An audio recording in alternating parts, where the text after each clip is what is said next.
good evening, and welcome to the P-Ave Perspective. Tonight, family, we talking about something that I believe we all struggle with, and that's patience. Now, when things take longer than we expect, when life doesn't move at our pace, we get frustrated, we get angry, or we get ready to quit. But what if the delay is actually a part of the development? What if the delay is actually a part of the development? Welcome to the PR Perspective, where we talk about real life, growth, and the things holding us back as individuals and as a community, and how we rise above it. But tonight, we're discussing learning to be patient, how to control what we can, give the rest to God, and stop letting frustration block our blessings. That's what we're talking about tonight, man. I want to thank everybody for tuning in. Like I always say, whether you're watching live or whether you're watching the replay on YouTube, I appreciate you taking the time to tune in. But if you're watching live, drop a comment and let me know something. What's one thing that you've been waiting on, or one thing that you've been working on that's testing your patience right now? Let's talk about it. Let's talk about it. Look, we have to understand that patience is not about waiting. It's about how we wait. So let's break it down. Let's break it down as always. Let's break it down. Understanding patience and control. First of all, patience is the ability to remain calm and faithful while waiting for what you want, even when you don't see progress. And there are things that we can control. Let's keep it real. There are things that we can control. Like we can control our effort. We can control our attitude. We can control how we prepare. We can control a lot of things. But what the things that we can't control are usually the things that give us the most problems. And those things are usually people, other people. We can't control other people. Timing. We can't control timing. And regardless of how hard we go sometimes or how much effort we put into it, we can't control the outcomes. We simply can't. That's just things that we can't control. Like, I remember when I first started my business, like, honest and truly, as a handyman and general contractor, I felt like because I knew the skills and because I knew what I was doing and because I was so, gung-ho about doing the work, I loved doing the work. But I felt like success was supposed to come overnight. I felt like, you know what I'm saying, if I get out here, people see my work, more people are going to book me. I'm going to, but it's not going to happen overnight. I mean, I was doing everything right. Like I said, quality work. I was doing the posting on, Facebook, social media, doing the promotions, putting in the work, and still nothing moved. I had to learn that my real job was obedience. It was obedience and staying consistent. But like most things in life, the results of me being obedient and staying consistency, the results were up to God. Because like we know, if it's not meant to be, it's not meant to be. So I don't care how hard we go up, what we do. If it's not meant to be, it's not meant to be. And that final decision is on God. It's not on us. And that's one of the things that we have to learn, you know what I'm saying, that regardless of what, even controlling what we can control, it still doesn't guarantee the outcome that we want or the outcome that we look to achieve. But sometimes we get impatient with our neighborhoods. We want to see change right away.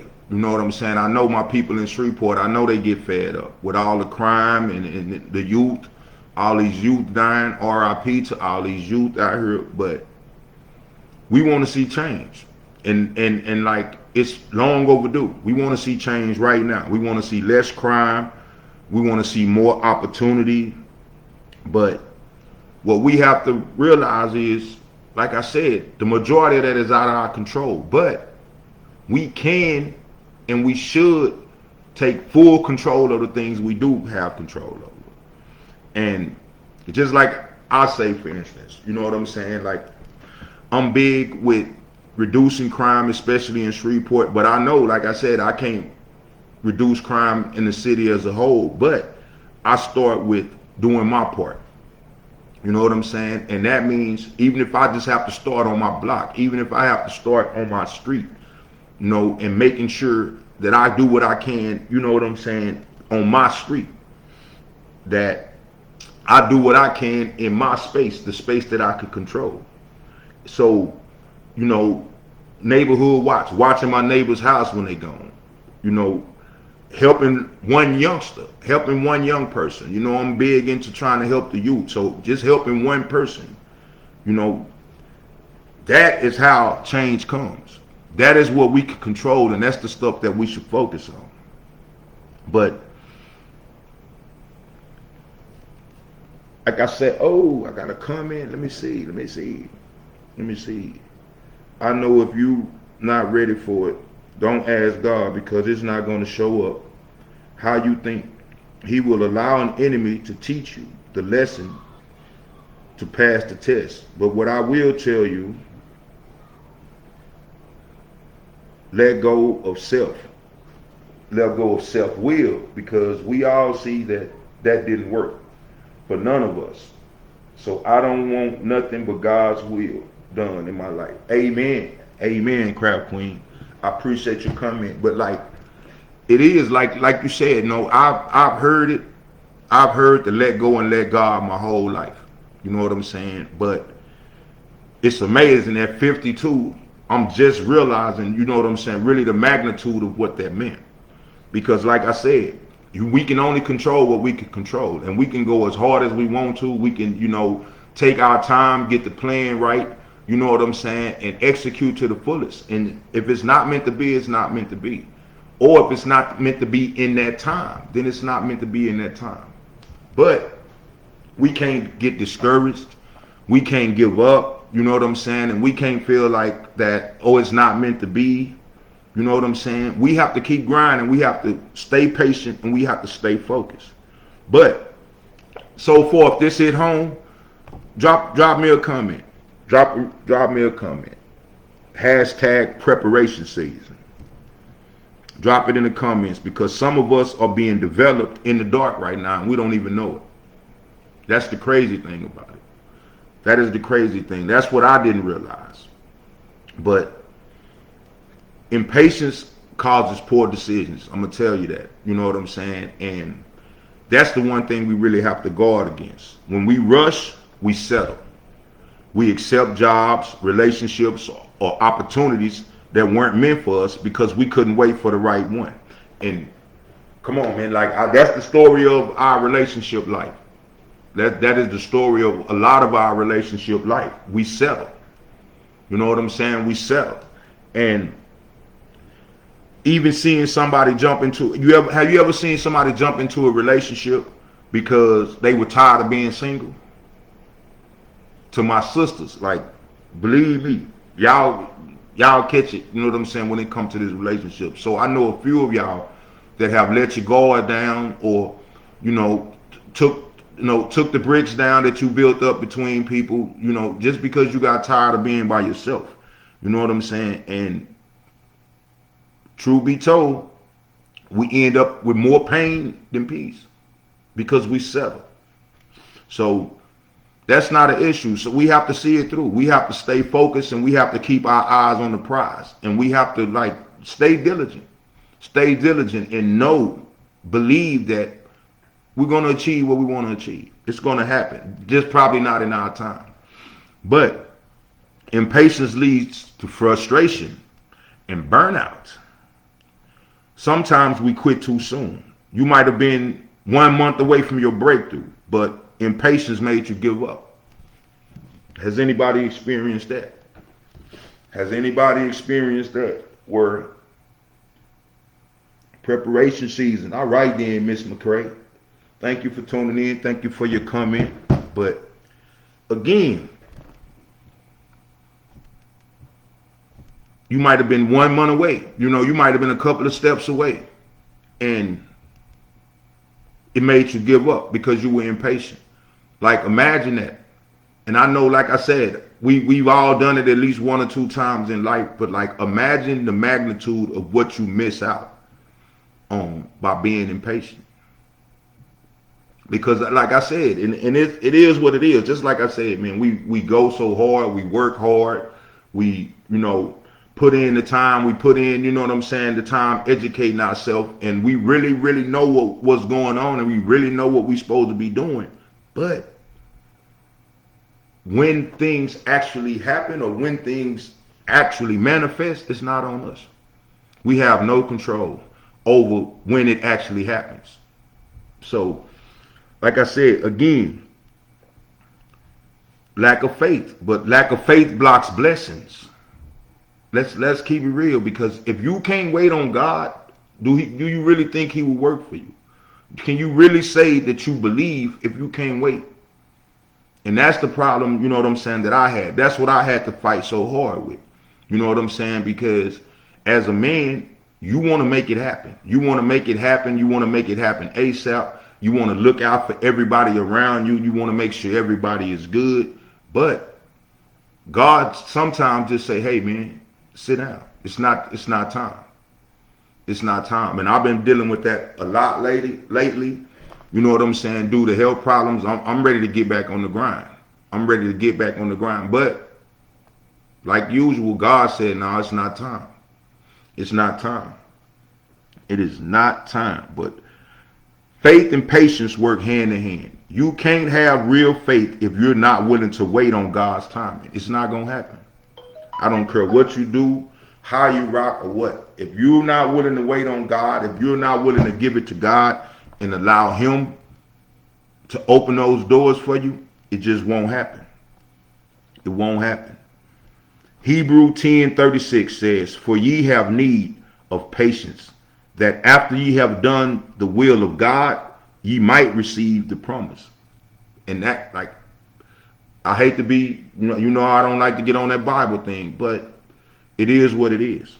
It is what it is. You're supposed to do the will of God.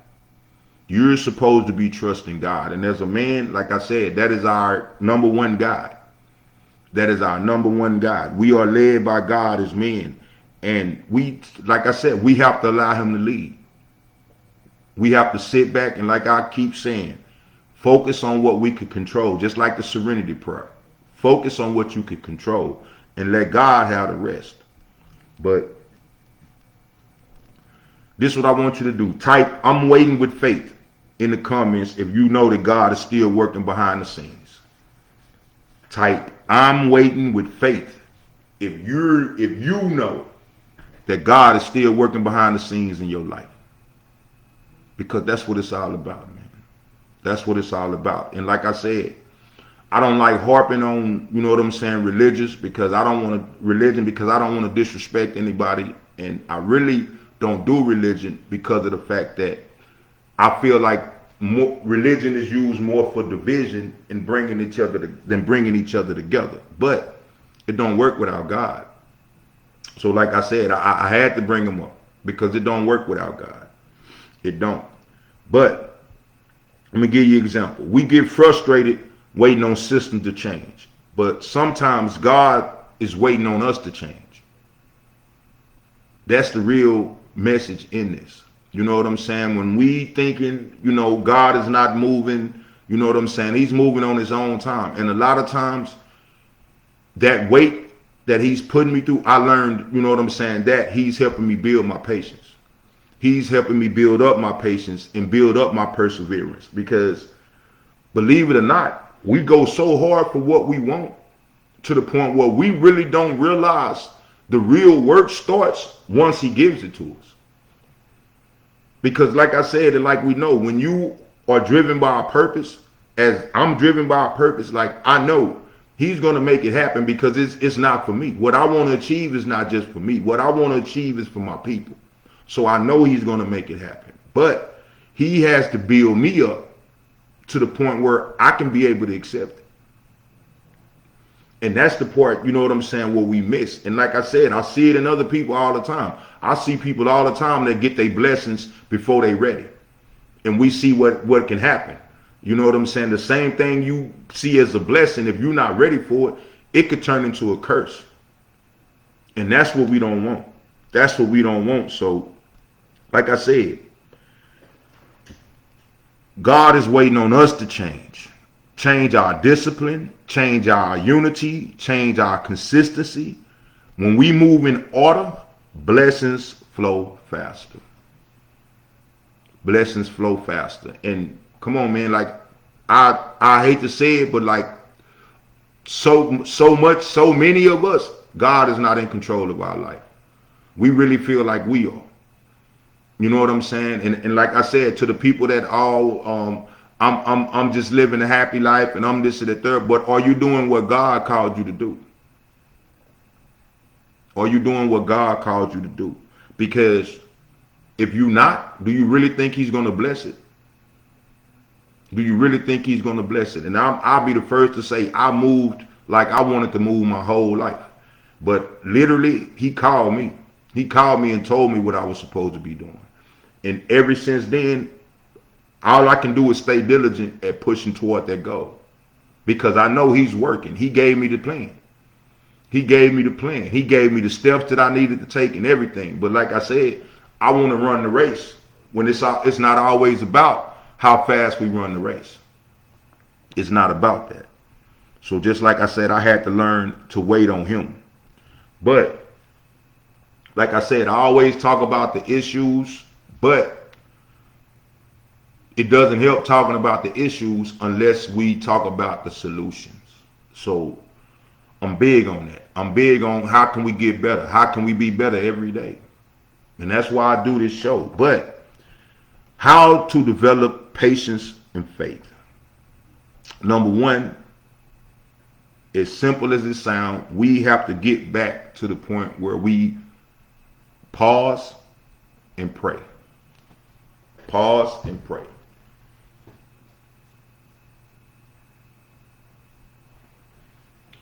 I'm waiting with faith. Yes, and God is not going to give you anything on your time. It's on his time. When he realizes you are ready, he will supply it to you, not before. Yes, indeed. That is because they're lacking faith. Yes, indeed, Miss Sheila. That's it. And just like I said, like, as crazy as it sounds, just like I said, man, I feel like Superman. I want to save the world. Honestly, I want to save the world. I want to save my people. I want to save the youth. But I can't do it without God. It's too big of a task. And even though I know and I get frustrated and everything like that, I have to stop and thank him for even blessing me with the vision. And thank him for the work that he's doing behind the scenes, because I know he's working. I know he's working because he works on my heart every day. But before reacting, pause. Ask God, what do you want me to learn from this moment? That pause creates peace. And that's what I said. I pray. I like every new person that comes into my life, I know they come into my life to teach me a lesson. So that's the first thing I do. God, I pray that I see and get the lesson that they coming to give me with as less strife as possible. So, like I said, before reacting, pause. Ask God, what do you want me to learn in this moment, God? That pause creates peace. But focus on progress and not perfection. Every small step forward counts. You might not be where you want to be, but you're not where you used to be either. And let's keep it real. Like I tell my people when it comes to coaching, that we didn't get this way. We didn't get, our hang-ups. We didn't get this way. We didn't get damaged overnight. So it's not going to all happen. We're just not going to wake up one day and be in our right mind and receive God's vision and it just take off perfectly. It's not going to happen like that. But every day, if you can take a step forward, if you can take a step towards your goal, understand that is a step forward. That is a step. And everybody like to say, well, I took 2 steps forward, then took 2 steps back. But you still took those 2 steps forward. Take 2 more. Take 2 more. Don't never give up. Don't never give up. Number 3, control what you can. You can control your effort. You can control your attitude. You can control your energy, and you can control your immediate environment by keeping people away from you, keeping negativity and that type of stuff away from you, and keeping your mind sharp, keeping yourself together. But next, stay consistent during the wait. Patience isn't passive. Patience is, and everybody say, you got to let go and let God. God is not going to do it for you. God is not going to do. You have to do your part. You have to put in the work. And patience isn't passive. It's active waiting. Keep working, keep praying, and keep improving. Why are you waiting on God? He got to see the effort. He has to see the effort. He has to see that you want it. You willing to get it. But next, feed your faith. Listen to sermons. Read your word. Surround yourself with people who encourage patience and not panic. And like I always say, our circle can be our biggest support or it can be our biggest downfall. And y'all know I'm not lying. Y'all know I'm but when I was younger, I used to pray to God, you know what I'm saying, to move faster. And now, like I said, and being older and being more understanding of how it works, now I pray to God to give me the strength while I wait, to give me the focus and give me the drive to keep doing what I need to do on my end and not be worried about him, because he's always on time. As the old people used to say, the older people used to say, he's always on time. And being able to pray and for him to strengthen me while I wait, that is real growth. And it takes real growth. If you're not there yet, keep pushing. Keep pushing, because it don't happen overnight. But I want to ask y'all again, what is one area in your life where you need more patience? What is one area in your life personally that you need more patience? Drop it in the comments. Drop it in the comments, and let's hold each other accountable, because all we got is us. All we have is us. All we have. But again, family, patience is power. When you control what you can and trust God with what you can't, life flows with more peace and more purpose. It is what it is. It is what it is. We got to get back to God, people. It don't work without God. Don't rush your process. Embrace it. Embrace every lesson. Embrace every pitfall. Embrace every obstacle, because the waiting room is where God does his best work. Let me say that again. The waiting room is where God does his best work. Stay focused, my people. Remember, delays are not denials. Sometimes they're divine development. But hey, if tonight's message helped you, share this video with somebody who's struggling with waiting on something. And follow me at IamTobyO'Neal.com on all social media platforms. And join me next Thursday at 8 o'clock, God willing, because I'll be back for another episode of the P-Ave Perspective. But this is Mr. O'Neal reminding you, change starts in the mirror, then spreads through the neighborhood, then through your community. Peace and prosperity, family. Thank y'all for tuning in. And hopefully, God willing, I will see y'all next week, man. Peace.